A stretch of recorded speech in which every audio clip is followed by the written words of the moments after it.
Dito sa Papa Dudut Stories, ikaw ay hindi nag-iisa.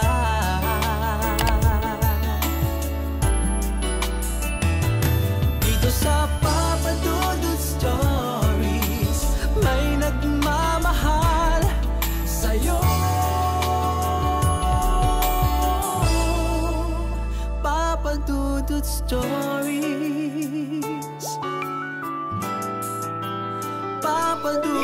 Papa Dudut. Sa lahat po ng mga nakatutok ngayon, huwag pong kalimutan mag-like, mag-share at mag-subscribe. Maraming salamat po sa inyong lahat.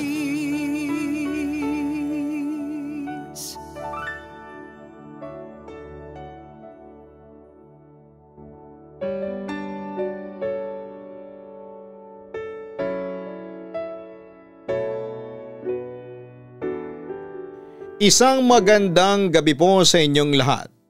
Tawagin niyo na lamang po ako bilang Nilo, 48 years old at kasalukuyang security guard sa isang bangko dito sa Quezon City.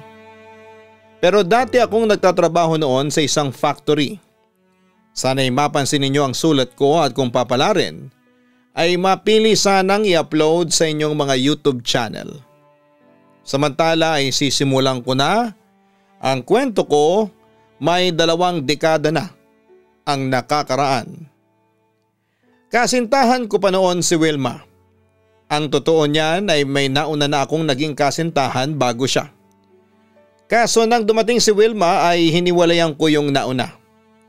Mahal na mahal ko si Wilma, Papa Dudut, at kumbinsido ako na siya na nga ang gusto kong mapangasawa.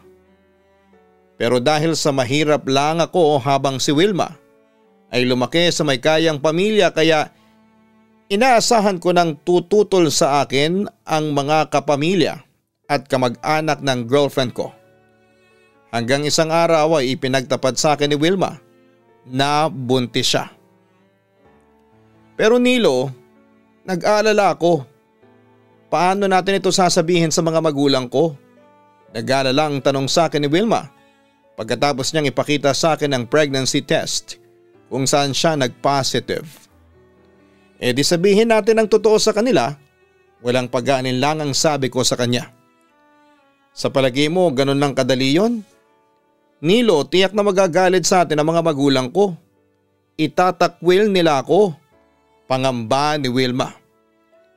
Pero ininsist ko pa rin dapat na malaman ng mga magulang niya ang katotohanan. Maunawaan din nila tayo. Nilo, alam mo namang ayaw sa'yo ng mga magulang ko. Tiyak na hindi ka nila tatanggapin. At etong anak natin, katwiran naman niya sa akin. Kahit ano pang sabihin ng mga magulang mo, ipaglalaban pa rin kita. Pahayag ko naman sa kanya, Papa Dudut.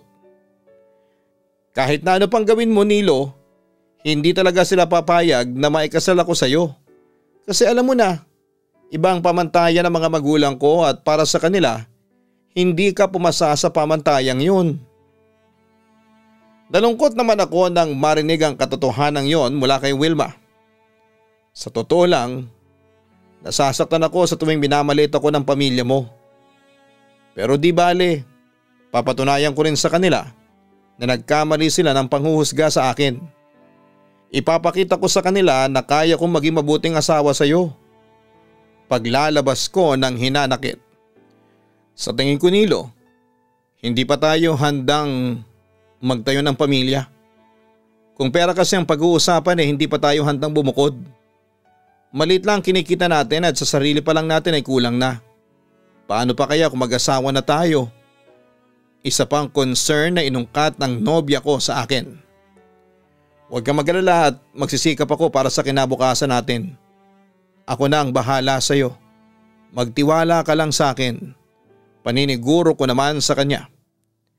Papa Dudut, hindi naglaon ay nalaman din ng mga magulang ni Wilma ang totoo at tulad ng inaasahan ko ay sari-saring negatibong reaksyon ang natanggap ko. Pero wala na silang magagawa noon dahil nabuntis ko na si Wilma, kaya hinayaan na lamang nila ako na pakasalan at panagutan ang kanilang anak. Papa Dudut, halos ang mga magulang ni Wilma ang sumalo ng gastos sa kasal namin sa simbahan. At sa unang 5 taon ng pagsasama namin bilang mag-asawa ay masasabi namin na naging maayos naman ang lahat kahit na sabihing mahirap ang buhay namin. Pero Papa Dudut, pagkaraan ng 5 taon ay unti-unti nagbago ang lahat sa amin ni Wilma. Nandyan ang pagkakaroon namin ng anak at nabaon kami sa utang. O Nilo, bakit ngayon ka lang? Ano, nakadilhensya ka na ba ng pera? Tanong sa akin ni Wilma isang gabi pag uwi ko galing ng trabaho. Usapan namin noon na pagkatapos ng aking trabaho sa factory ay uutang ako sa mga kasamahan at kakilala ko doon. Hindi, wala akong nadilhensyang pera. Naiinis kong sagot sa kanya dahil ni isa ay walang nagpautang sa akin. Nilo naman, alam mo namang ngayon ang huling araw ng pagbabayad natin sa renta ng bahay. Paalala niya sa akin. Pakiusapan mo na lang muna si Aling Carol na sa akin na lang natin bayaran ng renta. Pagbabakas sakali ko. Ilang beses na natin siyang pinakiusapan. 3 buwan na tayong hindi nakakabayad. Mabait pa nga si Aling Carol at hindi pa niya tayo pinapalayas. Kung sa iba yan baka nasa kalye na tayo natutulog ngayon. Pakiusapan mo na lang ulit. Kasi wala talaga akong magagawa kung ngayon pa siya maniningil. Yun naman ang tugon ko sa sinabi ni Wilma sa akin. Nakita ko naman sa aking asawa ang labis na disappointment. Bakit ka ba ganyan ha Nilo? Palibasa kasi kaya tayo nagkakabaon-baon sa utang kasi wala kang pagsisikap. Palagi mo na lang inaasa sa swerte ang buhay natin. Bukod doon ay mas inuuna mo pa ang bisyo mo kaysa sa pamilya mo.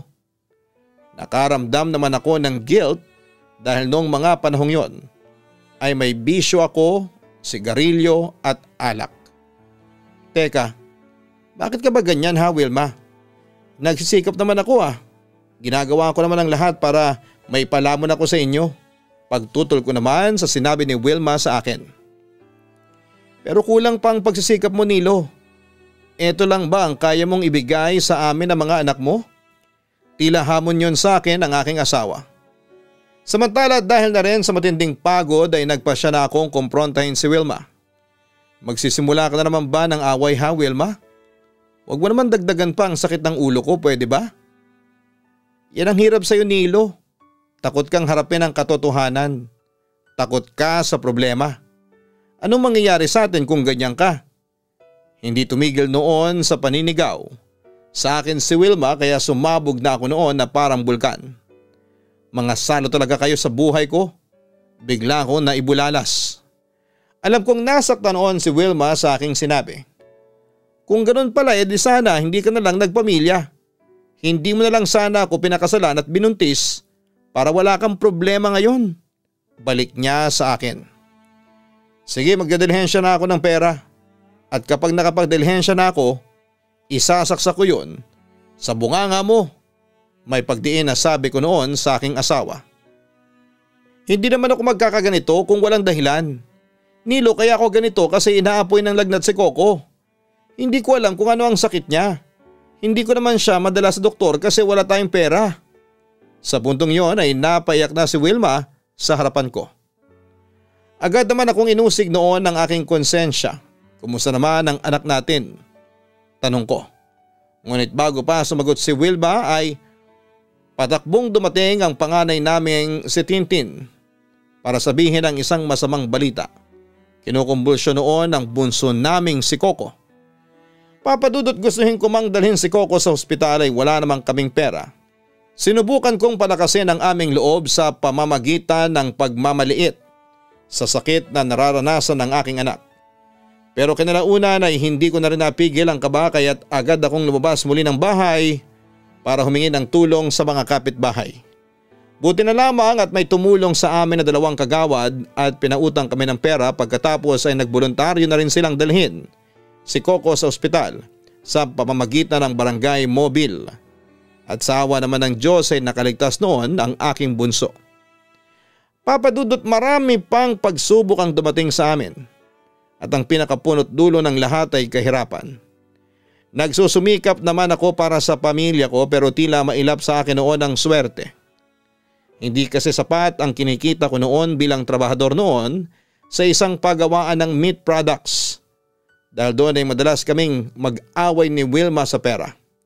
Madalas ay baon din kami sa utang kaya yung kakaunting sinasahod ko ay napupunta lamang sa pambayad ng utang, Papa Dudut. Dahil nga po sa sitwasyon namin yon ay hindi namin maiwasan ni Wilma na sumuko sa laban ng buhay. Lalo na nung araw na nasibak ako sa trabaho dahil sa isang malaking pagkakamali. Natanggal ako kasi napaaway ako sa isang kasamahan ko. At saka marami na raw akong absent kaya sinisante nila ako kaagad. Kwento ko noon sa aking asawa habang bagsak na bagsak ang aking kalooban dahil sa pagkakasisante sa akin. Ayan, sinabihan na kitang huwag kang umabsent sa trabaho. Tila sinisisi pa ako noon ni Wilma. Agad naman ako nagpaliwanag sa kanya. Alam mo naman kung bakit ako umabsent. Wala akong pamasahe kasi yung mga kinikita ko napupunta lang sa mga pambayad sa utang. Ano nang plano mo? Seryoso niyang tanong noon sa akin. Maghahanap ulit ako ng trabaho.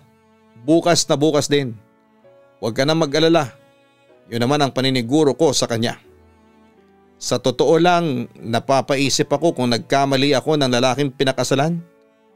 Maya-maya ay tila nagsisising wika ni Wilma sa akin. Pinagsisisihan mo na ako ang napangasawa mo? Kumpronta ko sa kanya. Aaminin kong nasaktan ako sa mga sinabi niyang yon dahil alam ng Diyos kung gaano ko kamahal ang aking pamilya. Oo Nilo, mahal kita pero kung ganitong buhay lang ang ibibigay mo sa akin talagang hindi ko na maiiwasan ang magsisi. Katwiran niya sa akin. Nilo, 8 taon na tayong kasal at nagsasama pero wala tayong asenso. Sawa na ako sa buhay natin. Sa totoo lang ay gusto ko nang bumalik sa mga magulang ko. Dagdag pa niya sa akin. Dahil nasaktan ng aking ego ay pinagtakpan ko yon ng pagmamalaki. Di sige, bumalik ka sa kanila, hindi kita pinipigilan. Hindi yan ang ine-expect kong isasagot mo sa akin. Halata naman ang disappointment sa mga mata ni Wilma sa akin. Anong gusto mong isagot ko sa iyo? Ilang beses ko nang sinabi sa iyo na ginagawa ko naman ang lahat para maihahon kita sa ganitong buhay. Pero anong magagawa ko? Mailap sa atin ang swerte. Katwiran ko. Pero deep inside ay alam kong hindi lahat. Dapat ay sa swerte ko lang inaasa. Pero Nilo, hindi ko nakikita yung mga ginagawa mong pagsusumika para umahon tayo sa hirap. Sige, uuwi na ako sa bahay ng mga magulang ko. Isasama ko ang mga anak ko. Tila desididong sabi niya sa akin. Hindi naman ako nakakibo noon kasi sobra akong inusig ng aking konsensya. Bukod sa iniisip ko na makakaya ko bang mawalay sa aking pamilya. Tanggap ko na sa sarili ko na wala akong mapapala sa iyo. Dagdag pa ni Wilma na siyang nagpasakit lalo sa aking puso. Wilma, patawarin mo sana ako kung hindi kita maiahon sa hirap. Pero darating din ang panahon na makakabawi din ako sa iyo. Yun na lamang ang naipangako ko sa kanya. Papa Dudut, sa totoo lang ay masakit sa pandinig ko. Yung mga sinabi ni Wilma na nagsisisi siya na ako pa ang pinakasalan niya. Pero gustuhin ko mang tumutol pero wala akong magawa kasi totoo naman. Hindi ko naibigay kay Wilma at sa mga anak ko ang mga pangangailangan nila. Kaya nang magpasya si Wilma na bumalik sa mga magulang niya ay hindi ko na siya nagawang pigilan pa. At alam ko rin, Papa Dudut, na pag-alis ng asawa ko ay hindi na siya muli pang babalik sa akin. Papa Dudut, tulad ng inaasahan ko ay hindi na nga bumalik pa sa akin ang asawa kong si Wilma. Dahil katwiran niya ay ayaw na niyang maranasan pang hirap ng buhay sa piling ko. Siyempre tumutol ako at muli kong sinuyo ang asawa ko pero nagmatigas noon si Wilma. At sa paghaharang ng mga kapamilya niya ay hindi ko na nagawa pang puntahan ang asawa ko. Ilang buwan pa ang lumipas ay isang pangyayari ang naganap. Nakipaghiwalay na sa akin ang asawa ko ng walang kadahi-dahilan. Siyempre hindi ko matanggap yon. Kaya gumawa ako ng paraan para muli siyang kumbinsihin na bumalik sa akin. Pero mukhang huli na ang lahat, Papa Dudut. Dahil isang araw ay sinubukan kong tawagan ang aking asawa pero hindi ko talaga inaasahan na masasaktan lamang ako sa aking maririnig. Bakit ka ba napatawag? At paano mo nakuha yung bago kong cellphone number? Kumpronta niya noon sa akin. Tila ba hindi siya masaya na tumawag ako sa kanya. Hindi na mahalaga yun, Wilma. Kumusta ka na? Tanong ko sa kanya habang nangungulila. Mabuti naman ako, sagot niya sa akin na para bang naiirita. Alam mo sobra na ako nangungulila sa iyo, Wilma. Mahal na mahal pa rin kita hanggang sa ngayon. Yun naman ang naging pagtatapat ko sa kanya. Pero hindi naging masaya si Wilma sa sinabi ko. Bakit ba ang kulit mo? Sa halip ay yon ang naging response niya sa akin. Hindi ko pa rin kasi matanggap na nakipaghiwalay ka lang sa akin ng ganun lang. Wilma, hanggang ngayon palaisipan pa rin sa akin ang lahat. Katwiran ko naman sa kanya. Samantala'y narinig ko namang huminga siya ng malalim bago nagsalitang muli. Okay, sige, ipagtatapat ko na sa iyo. Nakipaghiwalay na ako sa iyo kasi may mahal na akong iba. Yun ang pagtatapat niya sa akin na siyang nagpayanig sa buo kong pagkalalaki. Ano? Sino Wilma? Gusto kong malaman noon kung sino ang lalaking ipinagpalit niya sa akin. Hindi mo na dapat pang malaman. Na-realize ko na siya talaga ang mahal ko at hindi ikaw. Yun lamang ang naging sagot niya sa akin, Papa Dudut. Wilma, hindi totoo yan. Sa puntong yun ay hindi ko na napigilan ng umiyak. Yun ang totoo. Mahal ako ng boyfriend ko, tanggap niya pati ang mga anak natin. Nilo, masaya ako sa piling niya. Kaya wag ka nang umasa pa na magkakabalikan tayo. Kaya nakikiusap ako, Nilo, wag mo na akong guluhin pa. Diin niya sa akin. Napakasama mo, Wilma. Nasabi ko sa kanya dahil sa labis na frustration. Patawarin mo ako, Nilo. Hindi ko kagustuhang mahalin ulit si Dodong. Anong magagawa ko kung siya ulit ang tinitibok ng puso ko? Nilo, matuto ka sana magparaya. Sana tanggapin mo na lang na hindi tayo ang para sa isa't isa. Sabi pa niya sa akin. Sana hindi na lang kita naging asawa kung sasaktan mo lang pala ako. Naiiyak kong wika sa kanya. Sa puntong yon ay alam kong tapos na talaga ang laban. Ipagdarasal na lang kita na sana'y mahanap mo na ang babaeng magpapabago ng buhay mo. Yon ang pagtatapos ni Wilma bago niya ibaba ang telepono. Papadudot, yun na siguro ang pinakamasakit na parte ng aking buhay, ang hiwalayan ng taong mahal na mahal ko. Pero hindi ko na siya magawa pang bawiin noon kasi alam kong iba na ang laman ng puso niya. Matagal din ang inabot bago ko natanggap ng tuluyan na hiwalay na kami ng asawa ko, Papadudot. Lumipas ang ilang taon ay nagsilakihan na ang mga anak ko kay Wilma. At kahit papaano ay hindi ipinagkait sa akin ng asawa ko ang karapatan ko sa mga anak ko. Doon na rin nagsimulang umangat ng kaunti ang buhay ko. Napasok ako bilang isang security guard sa isang mall sa Mandaluyong City. Samantalang hindi ko naman inaasahan na muling magsasalubong ang landas namin ni Gwen, ang babaeng iniwan ko noon para kay Wilma. Papadudot, muli kaming nagkita ni Gwen sa mall na pinagtatrabahuhan ko. Kaunting kwentuhan tapos inalam ko kung nasaan na siya nakatira. At nang malaman ko ay regular ko na siyang dinadalaw sa bahay niya. Simula noon ay naging magkaibigan ulit kami ni Gwen hanggang sa hindi ko na namamalayan na nakukuha na niya ulit ang puso ko. Galit ka ba sa akin? Tanong ko sa kanya minsan. Natawa naman si Gwen sa tanong ko. Galit? Bakit naman ako magagalit sa iyo? At saka kung galit ako sa iyo, hindi ako sasama. Sagot niya sa akin. Pero Gwen, pasensya ka na ha kung mas pinili kong pakasalan si Wilma kesa sa iyo. Hindi ko tinupad ang pangako ko sa iyo dati. Sayang talaga. Nangihinayang kong sabi sa kanya. Ano bang gusto mong sabihin ha? Panunubok pa ni Gwen sa akin. Ikaw lang mahal ko noon, Gwen, alam mo yan. Kaso'y dumating si Wilma. Kaso nagkamali ako ng desisyon. Hindi ako naging masaya kay Wilma. Ikaw, Gwen, hindi ka rin ba naging masaya sa piling ni Beto? O sisa ko habang tinutukoy ang pagpapakasal niya noon sa ibang lalaki. Samantala, natawa na lamang siya habang inaalala ang kanyang masalimuot na nakaraan. Hindi, puro sakit ng ulo lang ang binigay sa akin ng lokong yon. Hindi siya naging mabuting asawa sa akin. Ganon ba? Pareho para tayong naging malas sa asawa. Yon ang naging realization ko. Kung may babalik lang sana ang nakaraan, no? Maya-maya ay panunubok ni Gwen sa akin. Paano kung sabihin ko sa'yo na gusto kong tuparin yung pangako ko sa'yo dati? Hirit ko pa sa kanya. Napatingin naman sa akin si Gwen at tila hindi makapaniwala sa mga sinabi ko. Ha, Nilo? Seryoso ka? Mabilis naman akong sumagot.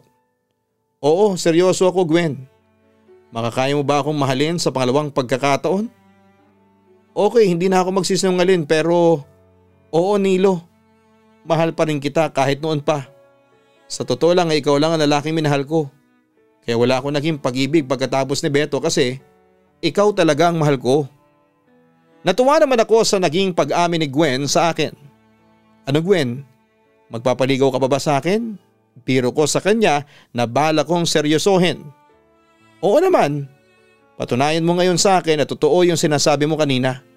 Yun naman ang naging sagot niya sa akin. Oo ba? Handa akong patunayan yun. Paniniguro ko pero nagulat ako nang halikan niya ako sa labi ko. Mahal na mahal kita, Nilo. Sabi pa niya noon sa akin.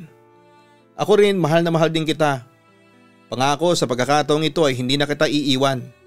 Yun naman ang binitawan kong pangako sa kanya na handa kong panindigan at panghawakan ko sa panghabang buhay.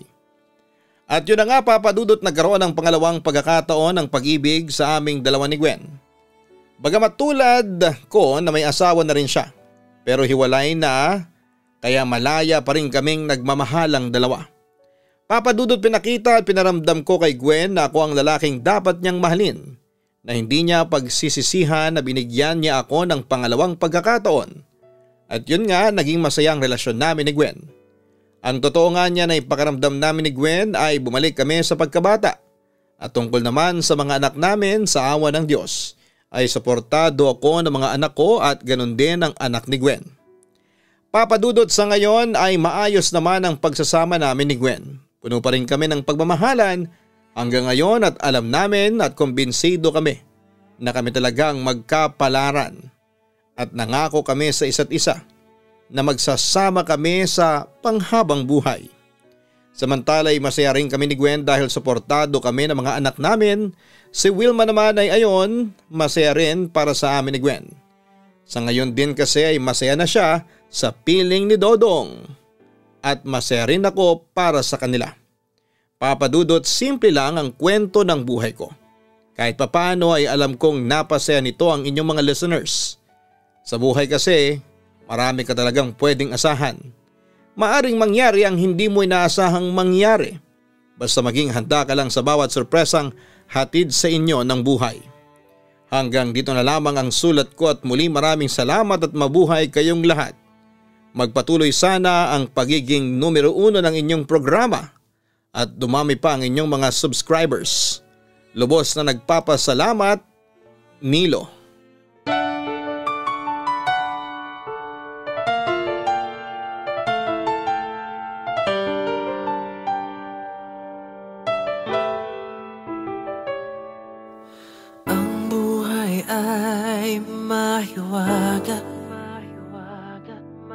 Laging may lungkot at saya sa Papa Dudut Stories. Laging may karamay ka.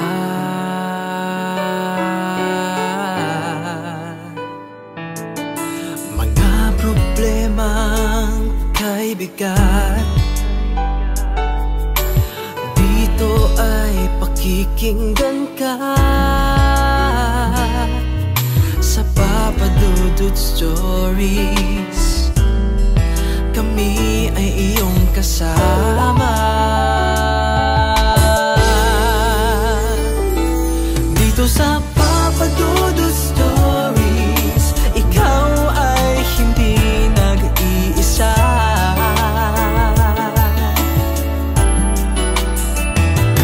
Dito sa Papa Dudut Stories, may nagmamahal sa'yo. Papa Dudut Stories, Papa Dudut Stories,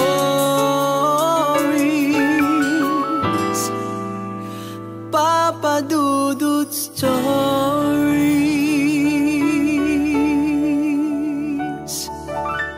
Hello mga ka-online, ako po ang inyong si Papa Dudut. Huwag kalimutan na mag-like, mag-share at mag-subscribe. Pindutin ang notification bell para mas maraming video ang mapanood ninyo. Maraming salamat po sa inyong walang sawang pagtitiwala.